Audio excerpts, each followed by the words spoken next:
Hi, I'm John Hess, and we're here to talk about storytelling. Hey, I'm Ben Parsons. Welcome to the Player Power podcast, and we're talking storytelling with John Hess. Hess?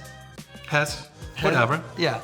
To make a good storytelling, where do you start? Like, how do you know if you've got a crappy story or a great story? How do you get the foundations right? It's really simple. I mean, it's 1, 2, 3. Is there a beginning? Is there a middle? And there's an end. To make sure that you have a progression and there's a true story there. Too often in marketing, what you'll see is people make statements. And they'll say, this is true, you do this for this, or this will help you here. That's not a story. That's a statement. A true story, and it's a little dated now, but it used to be boy meets girl, boy loses girl, boy gets girl back. And you can substitute anything else you want in there. But that's what a true story is. Something has to happen, you have to have something that you push against a little bit, right? That's why there's usually an antagonist in every story. Not everything has to be bad, but there has to be something you have to overcome. And ideally, when you finish, you've overcome that and you've had that success. If you're beginning in the storytelling journey, right? You've just started, you've been focused all your career on your athletic ability. What do you watch? What do you touch to go refine your skills and get better at storytelling? You look internally. That's the key to storytelling, right? Because that's what an athlete's going to do. That's what we're encouraging them to do, is to talk about themselves and tell their stories. Look internally. We all have them. And it doesn't have to be a big, overarching, broad story. It doesn't have to be dramatic. It can be small. It can be a little thing. Yesterday could be a story. How do you, if you're an athlete, when you start creating, right? You figured out some sort of story narrative. That first step, right? Everyone's really not comfortable with that because, you're trying to win on the field and you're trying to win off the field and you don't necessarily want to take that step. What advice do you have for them? Be brave. Find your edges. Because, in social media, my theory is, and maybe I have a negative view on it, social media is two things. It's complaining or bragging. There's very little honesty there. Find the honesty. Find the honesty in yourself and go out with something. And again, it doesn't have to be something that's overly personal. We're not telling you to go tell, air dirty laundry out there, but find something that's very real about yourself, because that authenticity is what every brand wants. It's what they strive for. So if you can be authentic, that's just made your brand that much stronger. You've worked with some large one-named athletes, right? And when they've first started their journey to where they are now, do you think it's as basic as they've just told good stories and connected with people? And if it is, and if it's not, what is it that's made them so relatable and so connectable and all of those things that everyone aspires to be off the field? I think it's very much just telling those stories, because amazing, global, iconic athletes aren't necessarily relatable to everybody. Professional athletes, extraordinary athletes aren't relatable. We want them to be. We want to be able to reach out and want to be them. But it's when they made themselves human. It's when they, came down from Olympus and said, I do this too. I have fun like this. Here's my family. This is what I believe in. This is what's important to me. That's when they became accessible, and that's when they really transcended. Who do you see, like when you're building your story narrative, who do you bounce it with? Because I know you said go internally, but you go internally and then who do you sound check it with that isn't your brother or your mother or whoever? Yeah, I mean, you're going to have your trusted sources, right? And they're going to be your parameters on kind of how wide you want to take that. But I think, putting it out on social media, you can test that. And I know once it's out there, it's there forever. But, if you just want to give it a little taste and just put something out there and see if it resonates with your community and people that you want it to, just continue to try that, and you're going to find what works and what you feel comfortable talking about and how to tell your story yourself. Two of the biggest talent in Australia that I've worked with over the years, they have a system where they come up with an idea, they'll write it on a card and have it as a storage bank for it. So if they're ever going back and need another story or an ideation, they do it. What's a system that you've used in the past to make it easier? Like, it mightn't work now, but we like that idea for the future. Well, it's very similar, but it's just using what's in your hand. We've all got an unlimited amount of storage and data that we can talk to in our phone. And when I've met with athletes over the years, and we try to tap in and find something else more interesting about them, and find a different avenue to tell a story, and they might not have that. So I've told them to do the very same thing and just talk into your phone. Just find a voice notes and say, "This is interesting. I'm passionate about this." And then you go back through and sort through them. I mean, it's what authors and songwriters have been doing for centuries. Why try to find something new if it's not broken? Just use your phone. When you're creating something and your brand, right? You're trying to reflect what your brand is, and there's going to be people watching this going, "Hey, I'm edgy," or "I'm not edgy," right? Where do you find? I know it's the inner voice, but if you play something, ooh, that's edgy storytelling, or that's whatever, how it makes you feel. If it pushes you outside your boundaries, what's your advice to them? Like, post it, sleep on it? What do you do? Sleep on it. I'm a big fan of finding your edges, right? I said that earlier, and finding those parameters. But again, hopefully by the time you've got that creative developed, you have sat with yourself and you sat with people that you trust and know what your voice is. You know yourself. Am I really edgy and outgoing? Am I, energetic and super upbeat? Am I thoughtful and quieter? But typically it's, that comes out in the way an athlete performs as well. So you're going to see it on the court or the pitch or the ice or wherever. So again, go back to who you are. Be true to yourself. And I know it sounds like I've said that 3 or 4 times now, but I don't know if I can say it enough. Figure out who you are and be true to that core. And that's always going to make everything else you're doing, those decisions, the content you create, it's just going to make it that much easier down the road. You talk about finding your edge. Can you define that a bit more for me? Sure. Just basically figuring out just at that moment where you think to yourself, "Hey, am I comfortable here?" Because to make really good content, I feel like you always want to take it just to the edges of that and find that. And I don't mean something that's going to be controversial or that's going to upset people. I just mean with yourself. What are you comfortable saying, and what are you happy about? What drives you? Sometimes it can be something as simple as just what makes me happy, or why did I play really well last weekend, right? Might have just been something that happened at that moment, but there's a difference to it. There's an edge to it. And the farther you do that, you'll expand yourself and push yourself forward.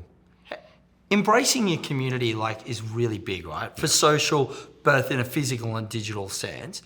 When you're telling the story, how do you incorporate, in the past, what's your advice to incorporating your community and getting them involved in your storytelling arcs? Oh, I think it's critical. Some of the best campaigns that we've seen in the last few years have been campaigns that use the community and leverage the community, because that's real. Those are the people that are there, right? Those are the people who feel the same way you do about it, that love the same things that you do. That's why they're there. That's why they're following you. So reaching out and using and leveraging people and members of your community in any way, shape, or form, I highly recommend, because it's just, again, going to underscore that authenticity.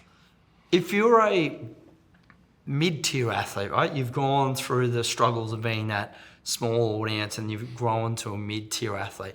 How do you position yourself with either your partners or bigger brands that you want to work with to be a person that they want to work with inside of storytelling? Yeah, I think it's when you have those brand pillars that you've set up for yourself, making sure that you have a little bit of uniqueness to you, right? Everybody's a different story. Everybody has their own different ways to it. And finding that little thing about you that might be a little different from other people on your team or other people in the same level or in the same market as you, having those things that are truly unique to yourself. In marketing, we call it a position. It so happens that it corresponds with sport, right? Yeah. I'm a hockey guy. Don't need 2 left wings, right? I need a left wing and a right wing and a center. Again, finding those edges, find what part of you makes you different from anybody else. Because even though you might not be a one-name icon athlete, or you might be a journeyman that's traveled around a lot, there's still something that's really, really important and really powerful in what you've experienced that you can show to people. Those, commercial opportunities are going to be there because, we've talked about it and you've heard it in the other classes. There are small, medium, and large-size companies that are always looking for something different and unique. And if you find that uniqueness in yourself, when you find your edges, they will find you. And you spoke about length of storytelling, right? Like just having a beginning, middle, and end. Yeah. I think about some of the big movies where they have a part 2, right? that they'll tell a part of the story and then try to hook you through. Have you seen that done successfully in a sport? Sometimes, and it's usually folks who already have a pretty robust following. So you can do that serial thing where you're going to say, hey, here's part one, come back, stay tuned. But, we live in this crazy digital world that everything moves so quickly. Who's coming back for part two and part three? Unless you've already really established yourself as a destination on social, and there aren't that many of them, you've got to tell your story in a pretty short amount of time. And you can do it on different platforms. And, there are other classes will talk about channel strategies and where those work best. But again, a story doesn't have to be long. It just has to be a story. You just have to tell me that this happened, therefore this happened, and then this happened. That's a story. And before we've spoken about content's changed over the last, decade or so, where you've either got really premium high-end content or you've got hyper-local content. How do you see the hyper-local content if you're an athlete? How would you tap into, and what does hyper-local actually mean? Hyper-local, it just means making sure, again, that word authenticity, right? Making sure that where you are is, you're being true to your community and being true to where you are in that area.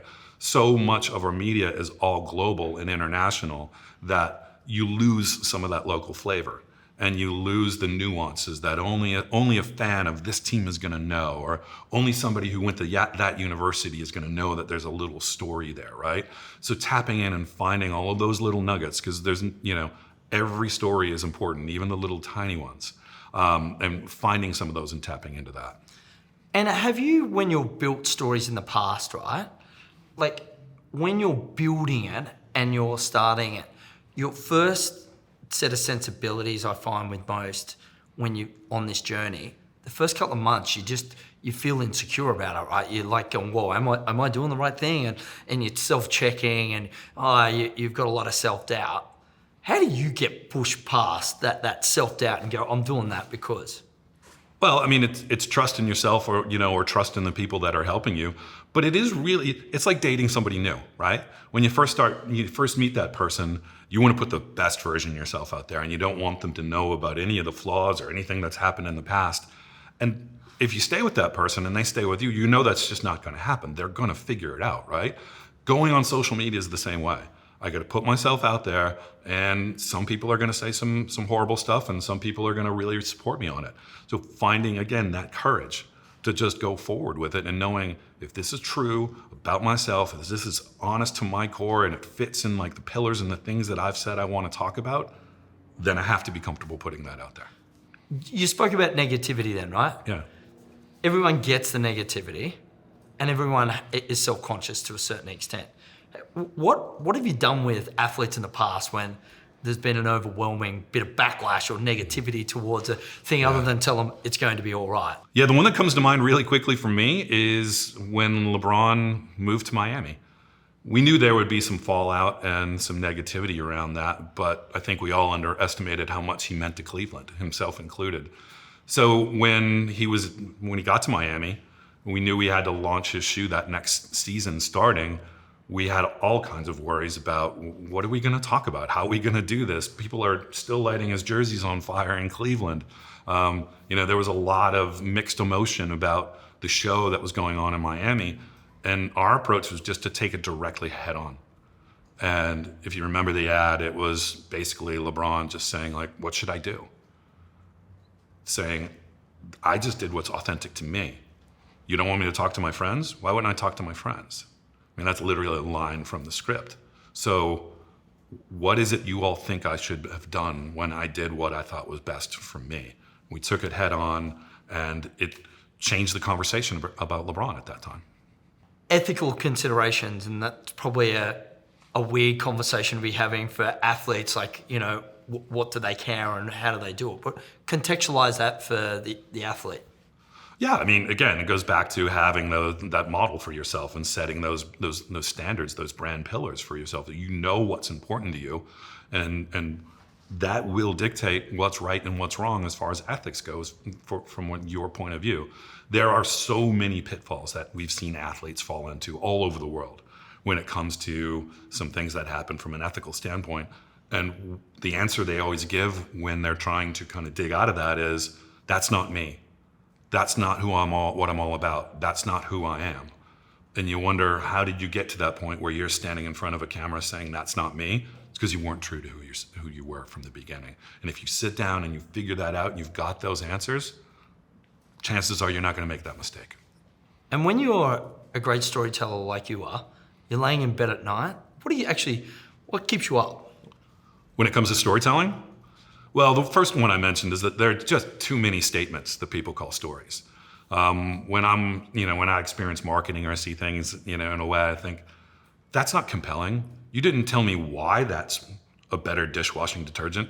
You just told me it was. So I nerd out on this stuff. Like, I love it. So I can't, I dig deep on it. But then also just the different types of storytelling there are. Those things I'm constantly, riffing in my head when I'm working with athletes or brands, talking about, it doesn't always have to be a happy story. Disney says there are 6 different ones. And some of them end sadly, but that doesn't mean the story's over or that ultimately it was a tragedy. It just means you had a bad game, or something you tried to do didn't work that well, or somebody you really cared about is suffering. Those are still stories, right? Stories can be on the uptick, they can be on the downtick, but the best ones are the ones where somebody's up here, they fall down here, and they end up here. That's what we want for everyone. We hope that telling those stories, they will find their comfort within all of those different patterns and all of those different chances to tell their stories. What do you want athletes to go away from this podcast and really think about as the main takeaways? I said it so many times, I hope it's already gotten through, but authenticity. Be true to yourself.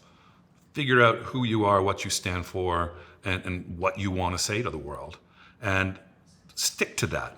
Now, that doesn't mean that you set those 3 or 5 different things you want to talk about and you're stuck on them for the rest of your life and your career. We grow, we change, we're people. I'm an old man at this point. I'm still learning about myself all the time, and that just means more stories.